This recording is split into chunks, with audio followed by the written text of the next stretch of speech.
Hello, good morning, and we'll continue our lesson. And this is going to be our final lesson on the biblical exegesis. See, we have been studying biblical exegesis, the interpretation of Bible. And the people have tried, the scholars in the history of Christianity, just 2,000 years, they tried many different approaches to understand the Bible. And we are in 21st century, and after 2,000 years, we have these documents called canon, the Bible. And we understand the Jewish Bible and the Islam, Muslims Bible, Quran, and then Catholic Bible, and then Protestant Bible are slightly different. But these three religions, Christianity, Judaism, and Islam, they share the much portion of Old Testament. So the study of Bible can be applied for those who are believing in Bible, even though they do not believe in the New Testament. And I told you this study of Bible is not just an art or something that's mystical, but it is science. There's a good part which is scientific and has to be rational and logical and very academic in nature. The reason that we are approaching the Bible in a very scientific way is to have that validity and then the objectivity. It need to be valid to the others, the eyes of others as well, not just for you. There are some people who claim to have that, extra inspiration, direct communication with God. So we do, so do we. I mean, everyone who are the believers, they do have direct communication with God. But there are those who claim they have a so-called new revelation and try to interpret the Bible in very, very crazy ways. So we don't want that, and we want to have something that is common, and then something that makes sense, and something that even non-believers can agree on, even though they may not agree to the message itself. They may look at the method that we do apply and say, oh, it's very scientific and objective and valid and reliable. So we are trying to have that reliable method of Bible interpretation. So in the last class, we have discussed how do we ask the question. I mean, that's been last couple classes that we do deal with. And so we continue with a little more on questions and go into the interpretation itself. So this is more like an appendix, an extra. For the questions, is there, once you ask the questions regarding the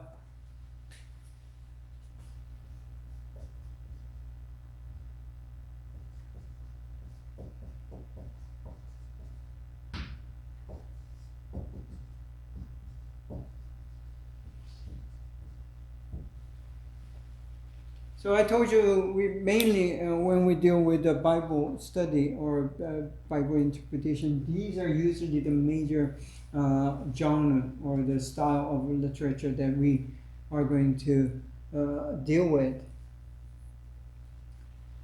And then narratives and discourse, they have some common questions, but there are some unique questions that you need to ask for either narrative or discourse. So we have discussed that, and then today we are going to see if there are any other questions that we need to address first. These further questions are the common for both narrative and discourse. So anything unusual, I mean, as a student of Bible, some of the things that you find as usual. I mean, it's there in the other Bible and then find in other books. But there are some things or the stories or elements of the teachings that are unique. If it's the first time that you see and it's unusual, then that kind of raises a flag. It might be a red flag or yellow flag, whatever the color is, it's going to be a flag raised, and then you want to give some attention to that. And if there's something that is confusion, usually that happens when you compare the given text to the other text. So you study the text and there are some text that says something different than the text that you know or the knowledge that you already have, and then it becomes confusing. And when that happens, that's something that you want to investigate further and try to find the answer to it, because you don't want to just ignore something that raises question inside, and that's not a proper way to deal with any of the scientific academic subject. Okay, so if something is confusing, you want to clarify that. Number 3, anything out of place, look odd. See, everything's white and there's one blackish thing among the whites, and that's odd, and it draws the attention. And sometimes these kind of techniques are intentional in the Bible. So everything looks just plain, and then something stands out, it's so-called outstanding and odd, out of place, and then you'll give attention to it and ask question. What is this so out of place? Why is this so confusing? I like to clarify. This looks unusual. Why is it different? So that's going to be your question. Number 4, anything not consistent with other biblical teachings. Like something that's confusing. There is something that's contrary.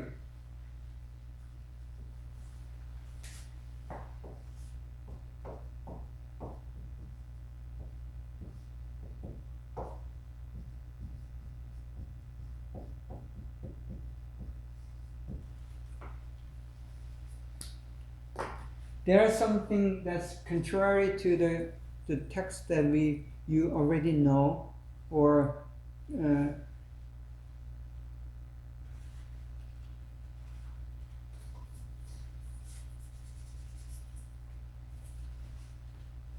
not contrary.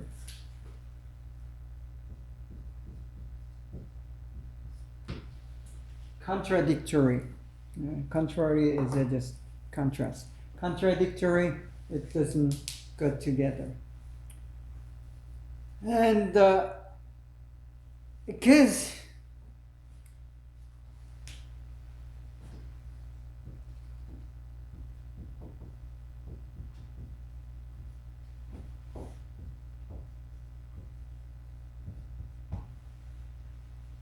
there is something called a biblical paradox. As you study the Bible, there's something doesn't really make sense. It's not like a Trinity. Trinity is something else. It's a mystery. So you won't probably, as a human, you will never understand that dynamic or mechanics of Trinity. But there's something that doesn't really make sense, contradicting. How good and evil can be within a person? How can it exist at the same time? And but the Bible, in the Bible, as you read the stories and the discourse, whatever, both of them, you find there's a good and evil out of one person. In a given time and space, it is there, both of them. And you ask a question. So there's something called the biblical paradox. And within that, there's this contradiction and the contradiction. But our job as a student of Bible, or who are doing the biblical exegesis, it is our job try to figure out, is it really contradicting or is it really conflicting? The answer might be no, but it is our job to ask the question and try to find the answers, explanations.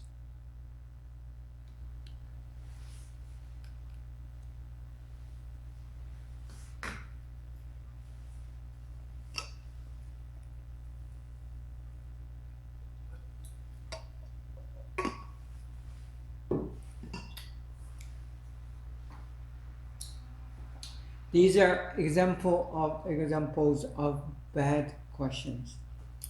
You don't want to ask these questions when you're doing the biblical exegesis.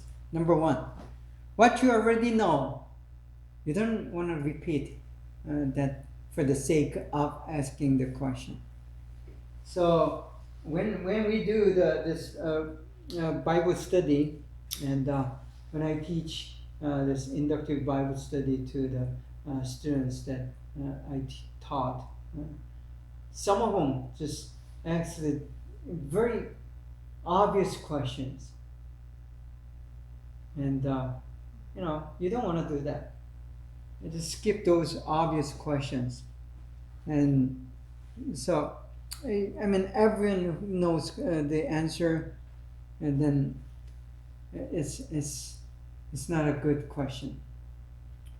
But some of the obvious, so-called obvious questions are essential. For example, where did it happen? When did it happen?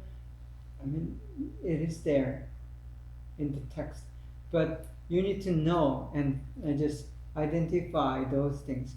Who the major character is, that's obvious. But those are still good and important questions. But some of the questions that's already known.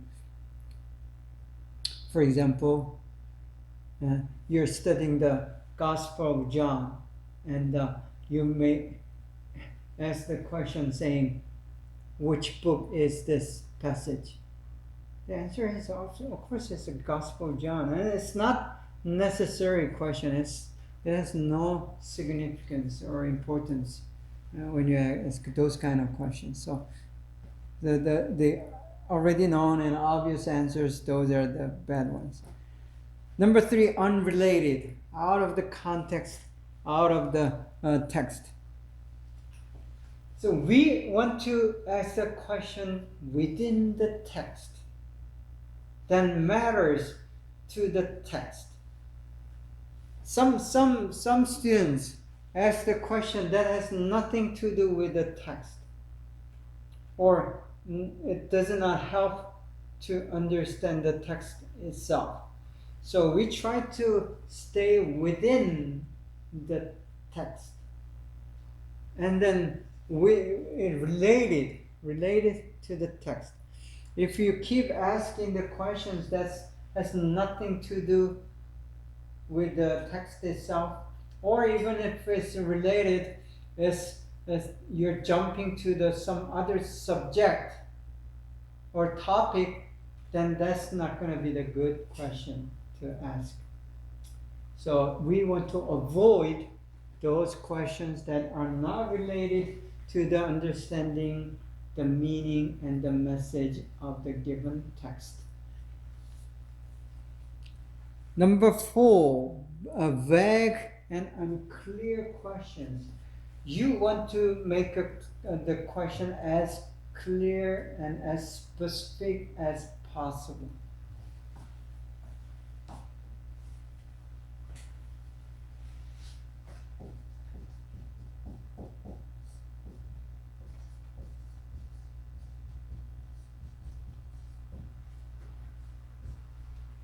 Clarity of question is important. So as you read the question, anyone, not you, but anyone who's reading the question would say, oh, I know what you're asking for. If that is not clear, then the question, the clarity is not there. And then your question needs to be specific, narrow down the question as much as possible. So you would not have several different answers because of it is vague and it is too expanded. And then it has to have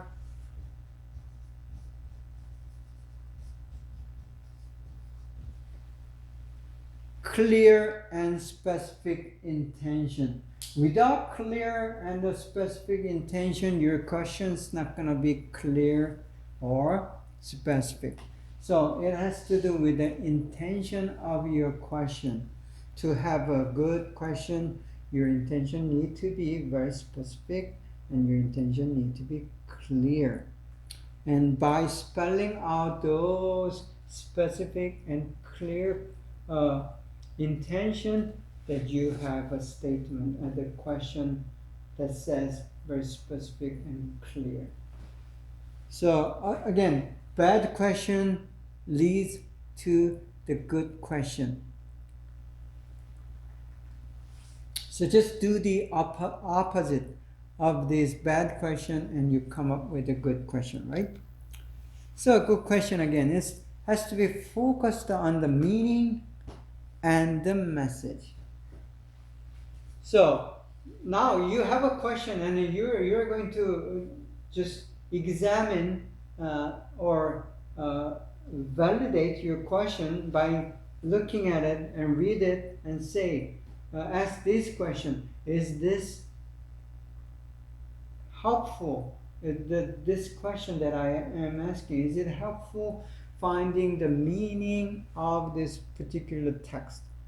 Or and does it help to find the message of this given text? If the answer is yes to both questions or one of the questions, you have a good question.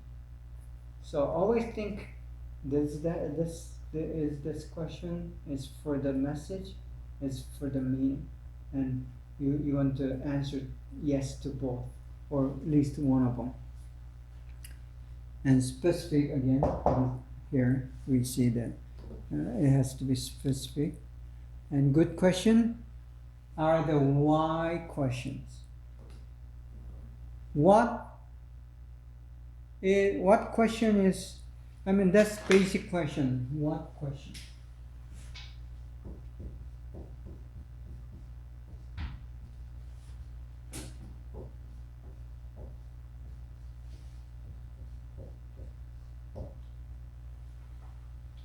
First, we ask what of the text, grammar, the structure, the literary context before and after, These questions are the what questions. That's a basic, and that's a very academic questions. But as you go into the story and the narrative and discourse, you begin to ask these why questions.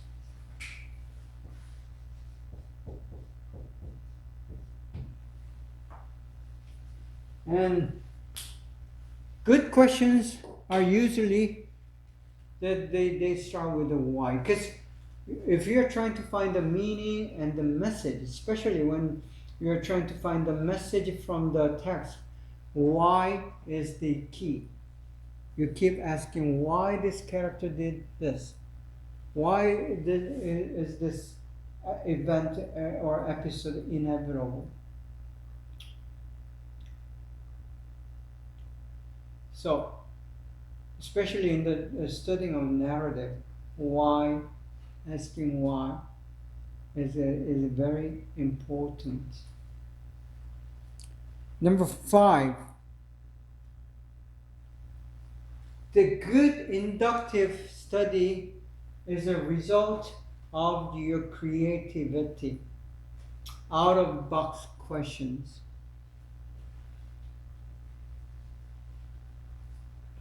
Probably some of you watched the movie The Dead Poets Society.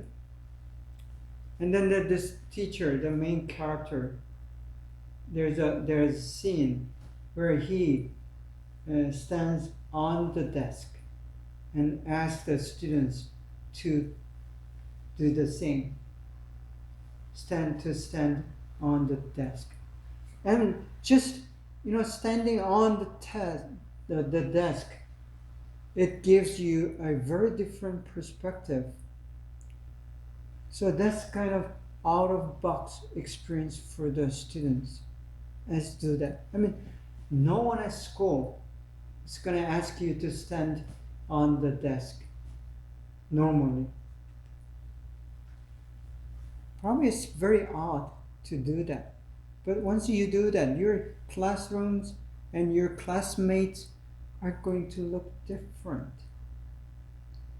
So that's very odd experience for the students, and it's not the experience itself, it's the perspective. They become very creative once they stand over the desk, because no one ever have done that in that classroom in that particular school. So it's the same thing with the study of Bible. You want to examine the text in a very different way. You want to approach the text in a non-conventional way. If you can do that, and if you can bring the questions that makes it happen, then you have a good question. Then what's the thing called domino questions? Domino is, you know what the domino is, right? You have these domino blocks all lined up, and you just push one of them and it begins so-called domino effects. It pushes another one, then another one pushes another one, and it begins to slide down in a row, and it gives a very different perspective, or the movement of these dominoes. Same thing with the questions, the biblical question. If you ask one question, it does not end there. That question, if you try to answer them, you may have the answer, but usually before even having the answer to that first question, that you're gonna have another question arise from the first question. Then the second question brings the third question. So it's a domino effect of questions. So that's what I call domino questions. And domino questions are good questions. Usually they are.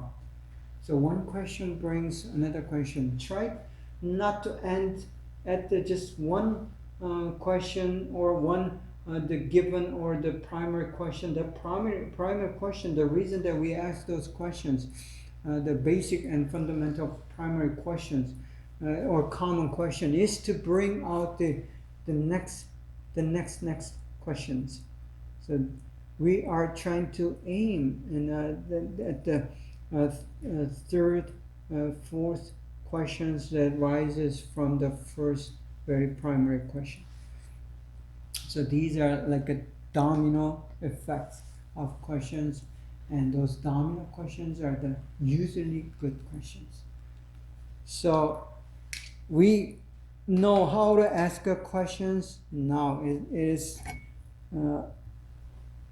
your job to try to answer these questions, okay?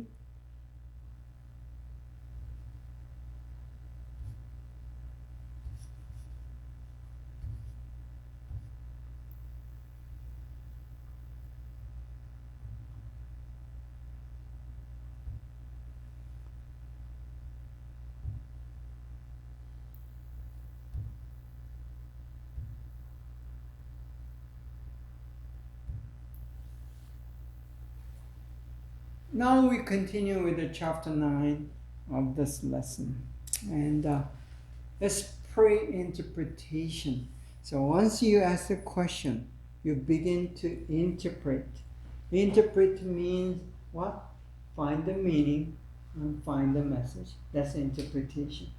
So we did all these things, asking questions, try to reach, identify the meaning, understand the meaning, and find the message, or locate the message, or identify the message.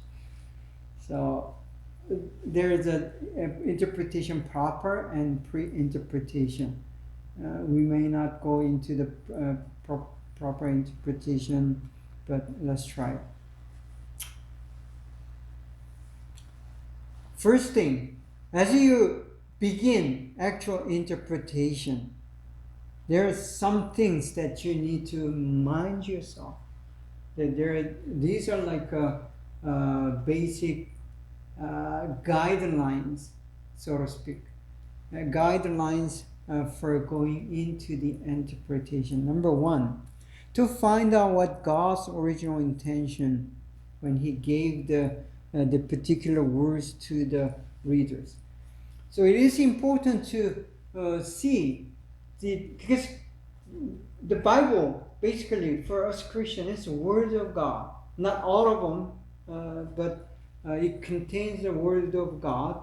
And then the rest of them, it is there to bring the Word of God into the light. So, whole Bible, the message, those are the text. And then when you're dealing with the text, the first thing that you are thinking is, what is the initial intention, the primary original intention of God when these texts, these words, these writings are given to the readers. Number two, to find out the core teaching and the lessons. Because it's like a gift, the Christmas gift. Under the Christmas tree, it is wrapped with a very beautiful, usually beautiful, the wrapping material, and then sometimes it has ribbons and other decorations. But the decoration is not the gift itself. So you need to, open it. If you do not open it because it's so beautifully decorated, then you're not getting the gift. You're just keeping it in the box. It's the same thing with the Bible. The Bible, it has that core thing, the gift, and then the wrappings and the decorations. Those are extras, but they are not the gift itself. Even though they might be looking beautiful, it's not the gift itself. Same thing in the Bible. To understand the meaning and the significance of the observed facts and findings, you're gonna end up with the finding and the facts.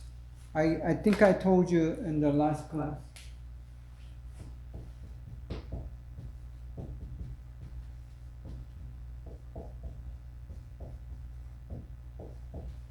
What the science does, science part of this biblical exegesis does is end up with the findings and facts. But findings, facts are just there to support you to understand the meaning and the message. So once you have these findings and facts, try to relate these findings and facts to the meanings and the significance.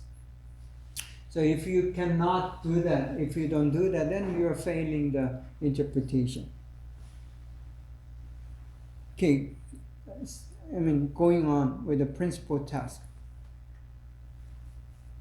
Is the reason that we are doing the biblical exegesis is to implicate the significance of the literary characteristics and the clues to find out meaning and the message. Again, findings and facts becomes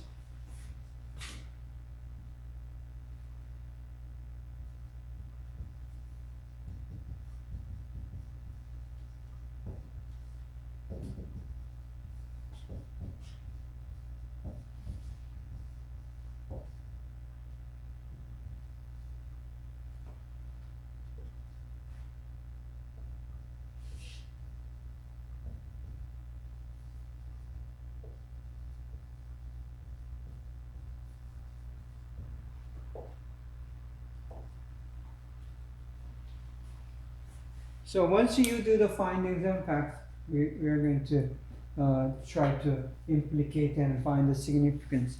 By doing that, you come up with the meanings and the messages. So that's the whole process of interpretation. So you need to understand what the process of interpretation is. And the reason again is to answer the questions arise from the observation step. So you did the observation, and then there are questions arise from the observation. And then it is there like a general question and your specific questions for you, your customized questions. The process of interpretation is answering those. So generally, you're trying to come up with the findings and facts, and then interpretation goes to significance and implication, and therefore, as a result, you're going to have meanings and messages. And then another way of doing this is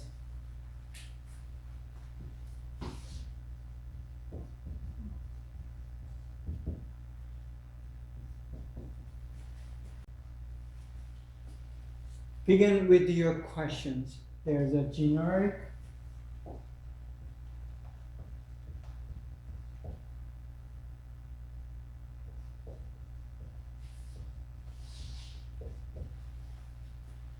or common question, and your personal question. So these two questions arise from the process of observation, and then you do the research and you come up with the findings and facts. And to identify significant and implicable message for you. So by the end of the day,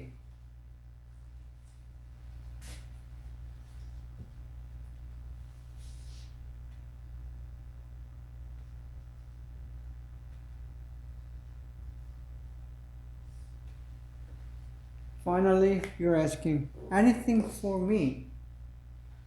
For me.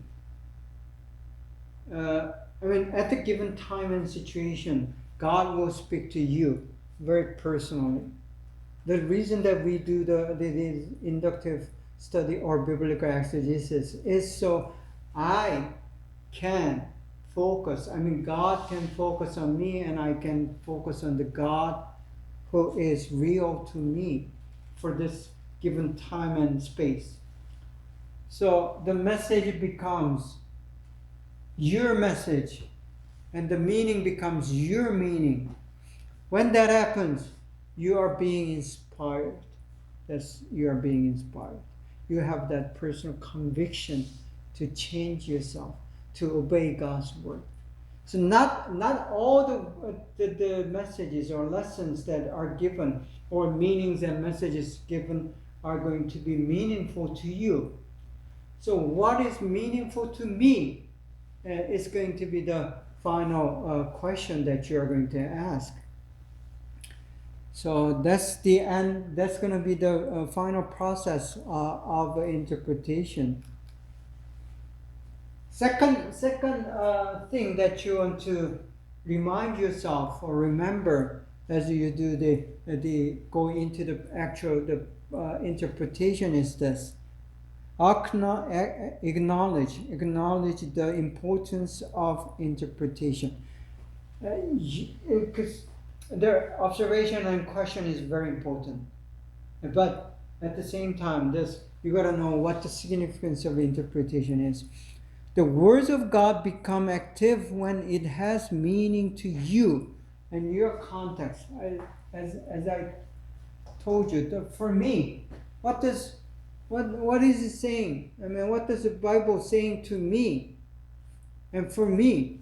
So that's a key. Then facts are not worthy unless one finds their implications. Again, you have findings and facts. They are not just. I mean, it's like the pearls.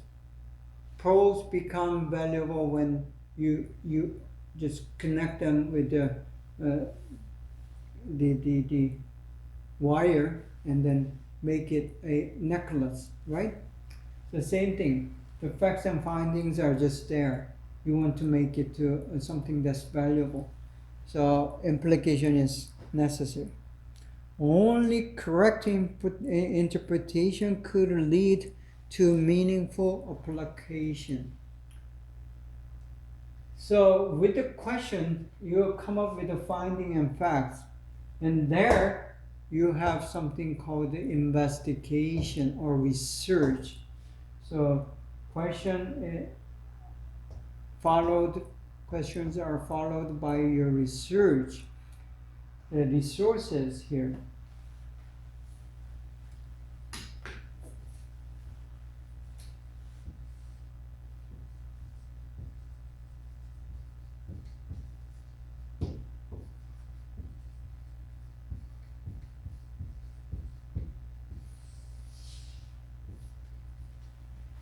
So there is a in-between process of doing the research using the resources.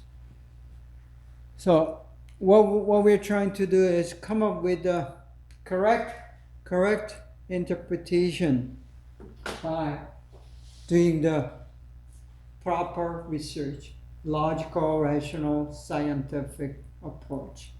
So there is a science here to make the correct interpretation.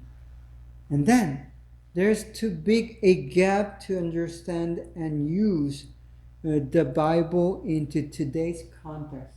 I've told you it's written 2,000, even 4,000 years ago from today, and there's a time gap, and then cultural gap, and personal gap, and linguistic gap. We are trying to cross these gaps as much as possible, but still we acknowledge that there is a big gap existing.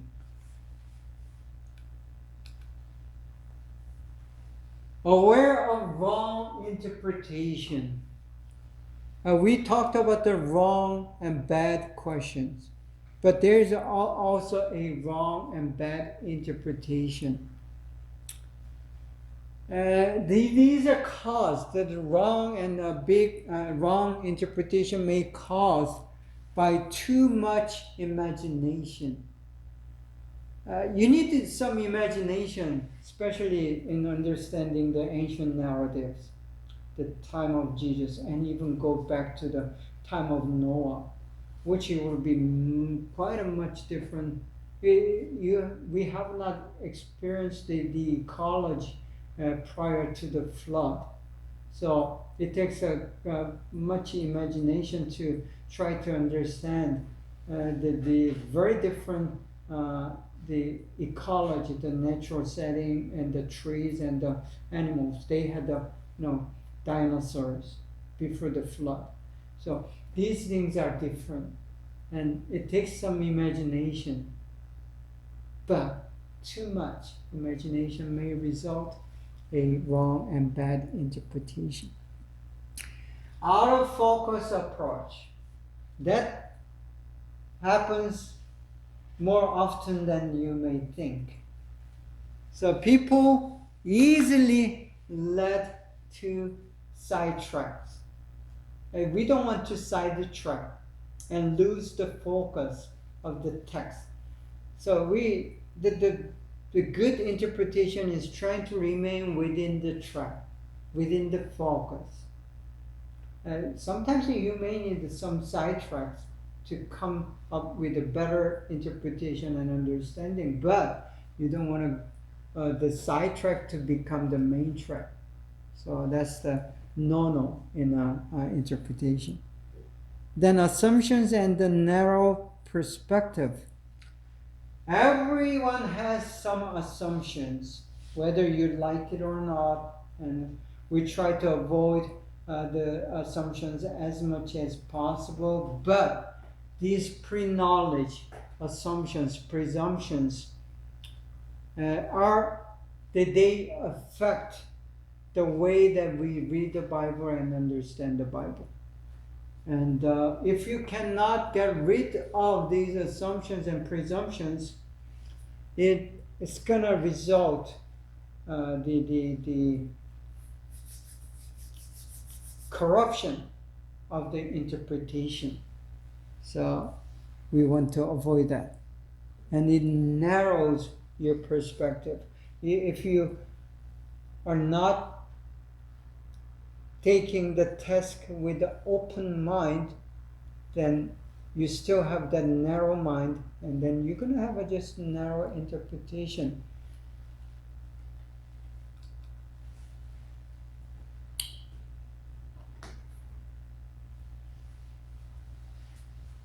Wrong and improper interpretation continues.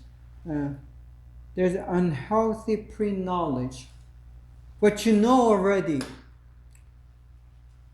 It's not like an assumption. Assumption is you kind of assumes that this will be the case, and that assumption kind of affects the interpretation. Pre-knowledge is something that you already know, and you think is you think it is the right knowledge, but many times the pre-knowledge that you have already are not the right knowledge. Especially when it comes to the doctrine and then biblical teachings, many have the misled information, misled lessons, misled knowledge that is not, helping the correct interpretation. So as much as possible, you just forget about the knowledge that you have, and you're going to reset and start over on every text that you come across to study and do the biblical exegesis. So just empty your mind, empty your brain, and start over. That's going to be the approach. Then prejudice, whether it's doctrinal, personal, religious, experiential, and cultural. Especially experiential. Some experience that you have is not so authentic, and it may be just exclusive, meaning it's only your experience. It's valid for you only. You cannot generalize every experience that you have as something that's normal and universal. There are things that are the experience that will be universal and then normal for almost everyone. I say almost everyone because there's always those 2% who are not included in so-called normal. So knowing that, I mean, you cannot generalize your own experience. Once you do that, you begin to do that, and then you become very prejudiced. And it's not just a Christianity or the biblical study. Today, many people are very prejudiced. They might not be wrong or evil, but they are prejudiced and they believe what they know is everything. No, it's not. Usually that's never the case, because you're not God. You don't know everything. You have not had all the experiences that others have. They have their own unique personality, their unique situation, and they all have a just unique experience and the knowledge and doctrines and the traditions and backgrounds. So we need to acknowledge those differences and my narrowness. I mean, when you say I am unique, that also means that you are narrow. You're just a piece of a puzzle. You're just an individual who has a limited experience and limited knowledge and limited the reality. Not all the reality are the same. So that, you need to just do away with these things, okay? Egoistic and selfish motive. I told you about the intention. Your questions are going to have some intentions, as much as your the first intention to study the Bible. Many people, many Christians, many believers study the Bible so they can justify their own position. If that's the case, you will never have so-called creative and inductive Bible study. Your exposition, I mean, you're not doing the exegesis, but you're doing so-called eisegesis. I told you eisegesis is reading your thought and your doctrine and your belief into the text, rather than let the text read you. So exegesis is let the text, making the text to read you, so I can change, I can expand the biblical knowledge. I come to know God better and whole.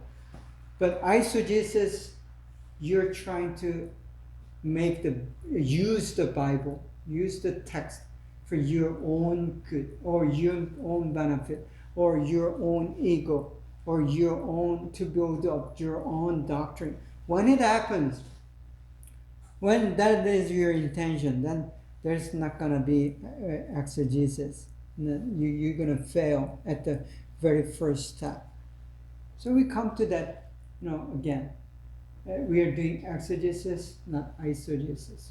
So your egoistic and selfish intention, if there's any, it's going to produce bad, improper interpretation. So we want to avoid that. Again, self-centered perspective. Some people believe that the world is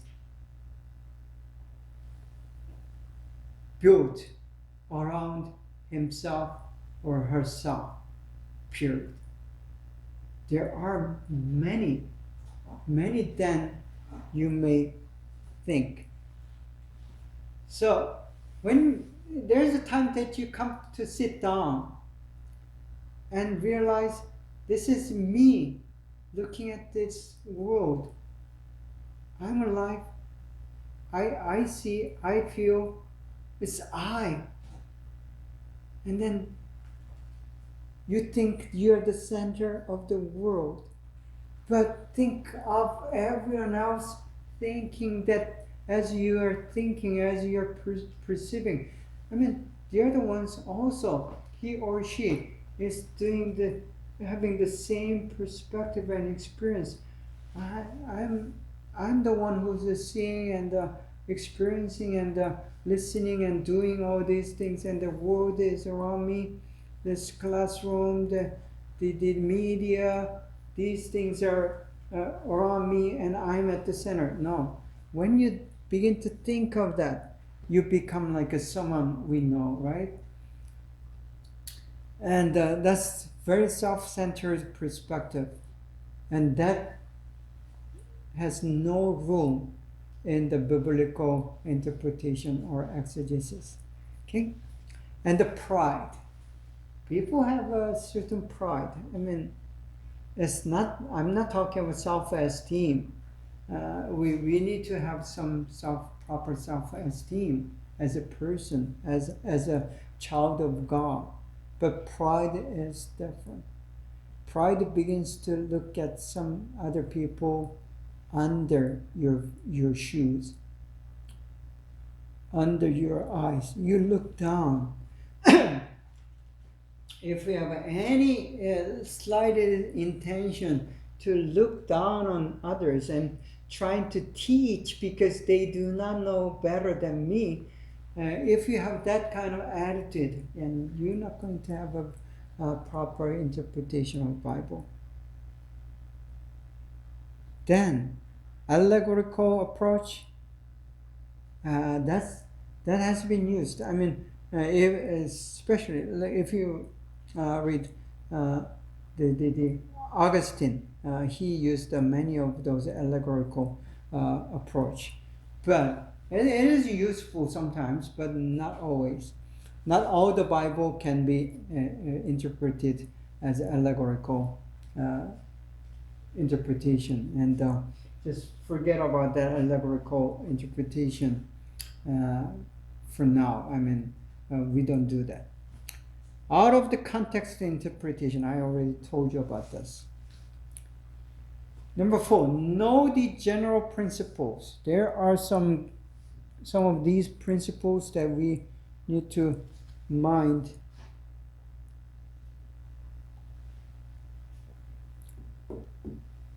Okay, first one, the text that we see, that we read as a Bible is written within a context. Again, those writings are written like several thousand, hundreds, at least 2,000 years ago. And the story of Jesus that had happened 2,000 years ago in the land of Galilee, in the land of Jerusalem, in the land of Palestine. So it is quite different reality than the reality we are in.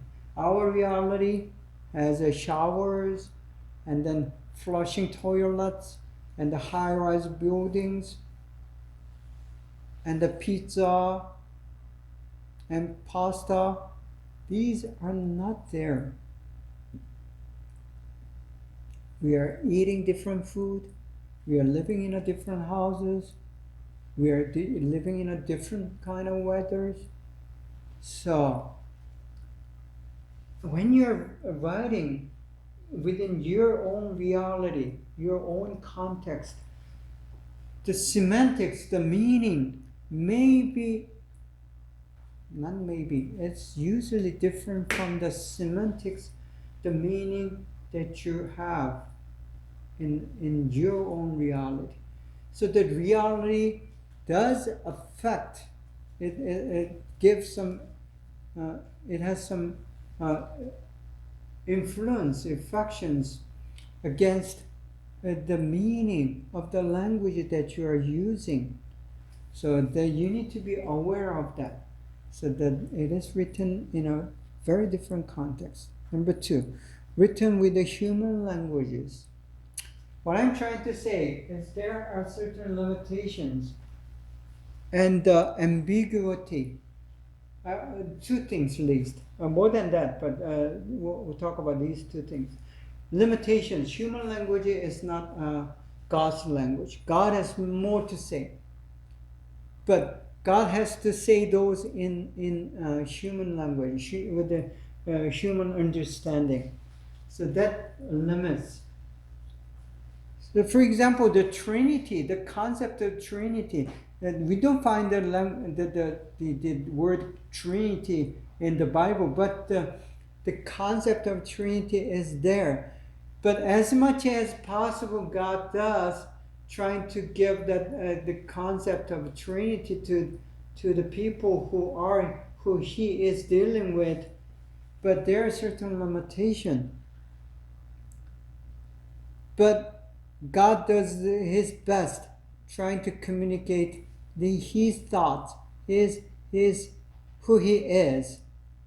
I mean, it is impossible to describe God, who is omnipotent, omnipresent, and omniscient. Not only that, He's much, much bigger than us. He's almighty. And it's beyond our imagination. And how can you put those in the human words? There is certainly limitations. And human language, by nature, it does have some ambiguity.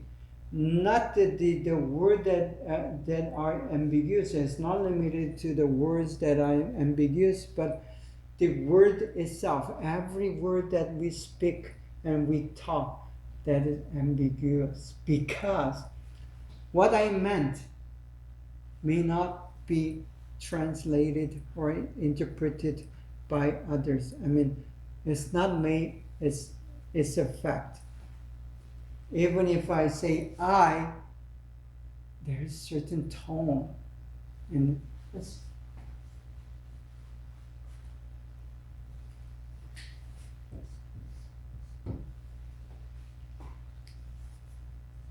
I is a very simple word. It's just one letter word. But the way you say it, and the place that you say it, and in the context that you say it, I, see, list 3 different versions. And even with that, the accent and nuance and the expressions, the person, that, I mean, you there are 20 students who are listening to this, and you are not going to perceive the same intention, the same message of I that I pronounced. See? So, I mean, the language itself has that the nature of ambiguity. So, whether it's a written or spoken language, especially when it is written, the I does not have any accent or the facial expression. So it's more difficult to overcome that ambiguity. Our job as the Bible students is trying to reach the best possible of the original. 3. Text was written with a specific reader in mind. It means when Paul wrote his letter to Romans, the church at Rome, he had the specific readers in his mind and specific context. In the church at Rome, he knew that there are Jewish people and the Gentile people, the people of other races worshiping together in at the synagogue and the whole houses. So because he knew that he had to write according to the audience, the readers who are reading the material.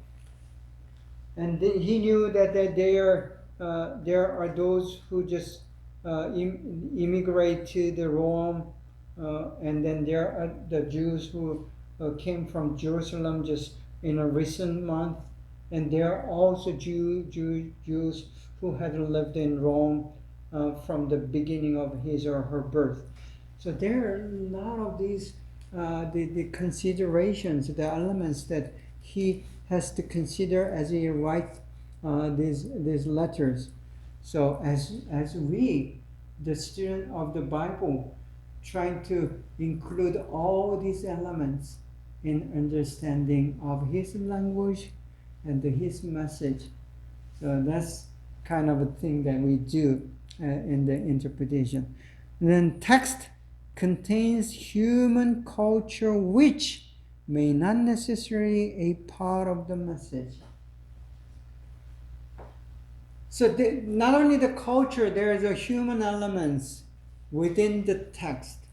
And our job is to try to distinguish or discern that human elements from the divine elements. And that's a pretty difficult job. But as a good student of the Bible, you are required and asked to just take out these human elements and not to be confused with the biblical message itself. God and the divine message is there, and we're trying to extract and take out the message from God, and then just deal out the human elements from it. Then, text is written with a certain literary format and style. That's why we distinguish narrative and discourses. And we have discussed this a lot. Then, there is no special principle. There are general principle and a special principle. First, divine inspiration. This is very special for the so-called scriptures, not just any ancient documents. This is so-called scriptures. When you're dealing with the scriptures, you have this extra special principles that you need to apply. First, divine inspiration. We assume and we agree that these books in the Bible, writings in the Bible, are inspired by the Holy Spirit. That's the basic belief of Christian students of interpretation. So there's we believe the Bible is inerrant and infallible, meaning there's no fault in it and there's no faults in it. No mistakes in it, and the message is true. So true and without mistake or false report is, it gives the authenticity and the authority to the material that we are reading. So we trust that the material, the documents, the text to be true to the people, to the facts, and the contents need to be true. So these two elements are important when you are dealing with the ancient document.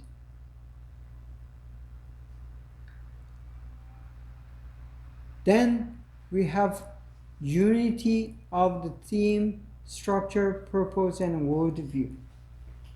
That is quite important.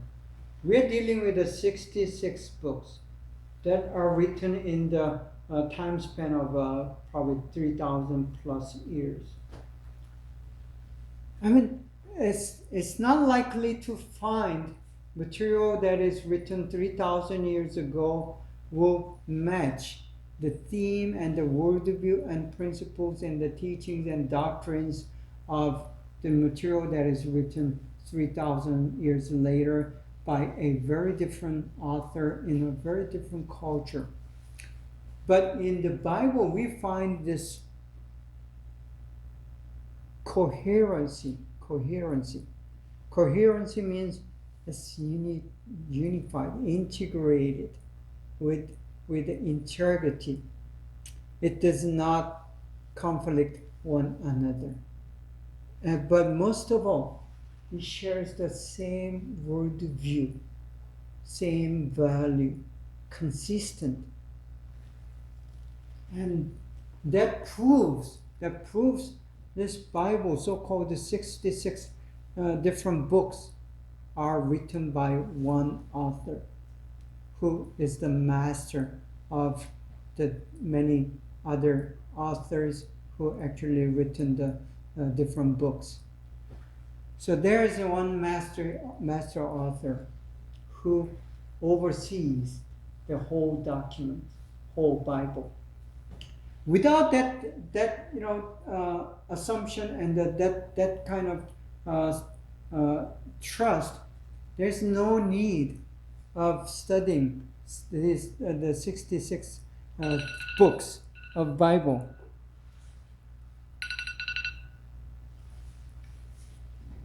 So our intention, the special principle is that these 66 books are all related.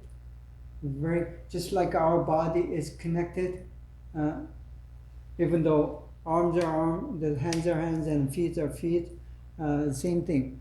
The Bible, even though 66 books may deal with the different topics, but the theme and the worldview is coherent. It's all connected.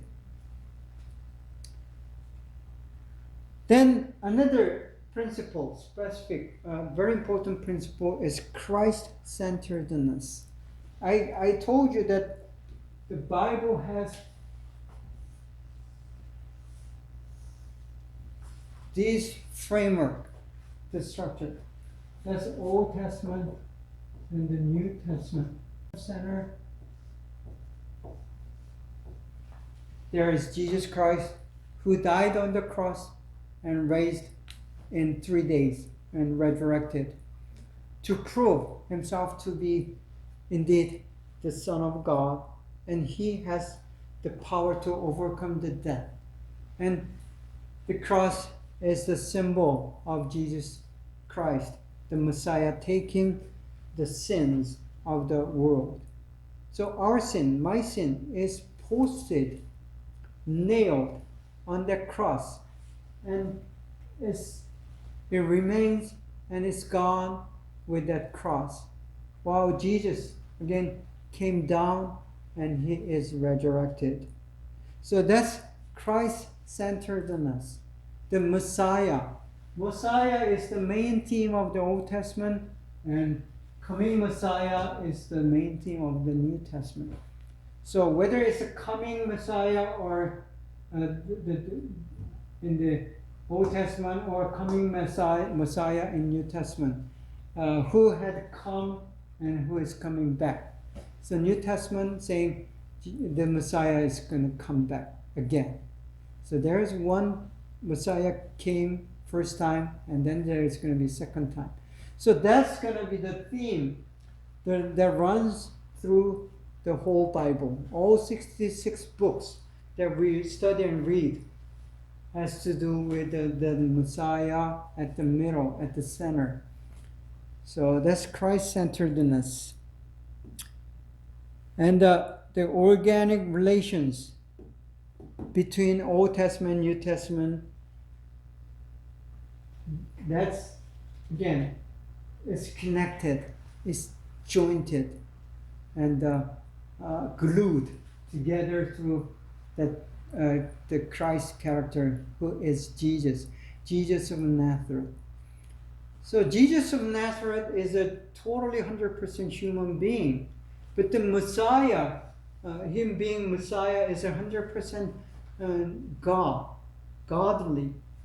So this godliness and the humanness are joined, connected on that very moment and history in the Israel. So the Bible, as you study, don't forget the Bible is written around this theme of Jesus, the Christ. Then there is a historical interpretation and views. What it means is Jesus Christ is a person in history, as much as Abraham is a person in history, as much as that the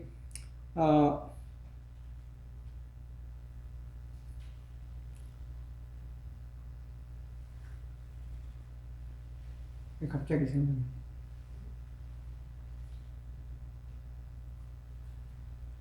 The person, the Roman ruler who just made a judgment and crucified Jesus. He is the historical character. The Herod the king.